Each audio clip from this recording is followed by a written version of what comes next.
In May 2019, my husband and I decided to sell our home and leave the rural Minnesota community that we had lived in for over 30 years. We moved to Maryland to be near our son in the Air Force.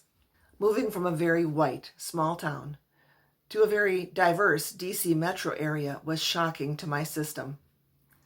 Everywhere I looked, there were people of color. I was clearly the minority.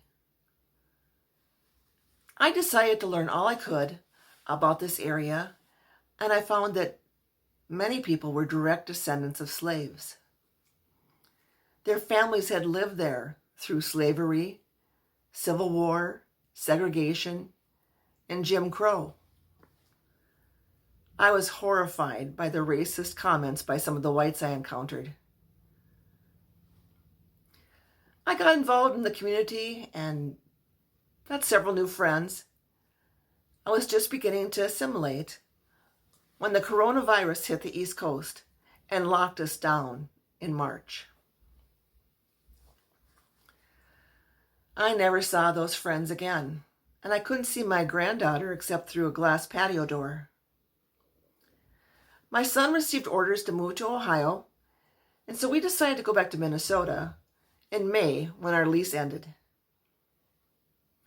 I felt a little relieved to be back on familiar ground, but I missed Maryland. I had gained so much understanding and perspective. Unfortunately, I thought that Minnesota was relatively free from racial unrest. I would soon learn the truth. Just 2 weeks after arriving, George Floyd was murdered. Racism was here too, and Minneapolis was the epicenter. I was determined to root out racist attitudes in myself, to speak out against systemic racism, white fragility, and white supremacy.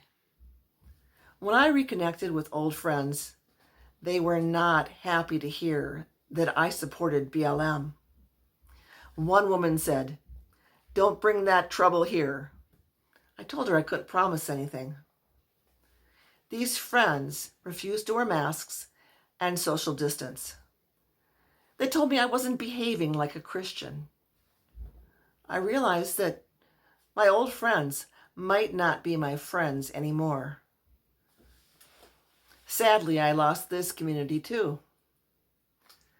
I have been actively seeking out new friends with whom I have been participating in anti-racist organizations and pursuing social justice. I will always appreciate what I learned while sheltering in place.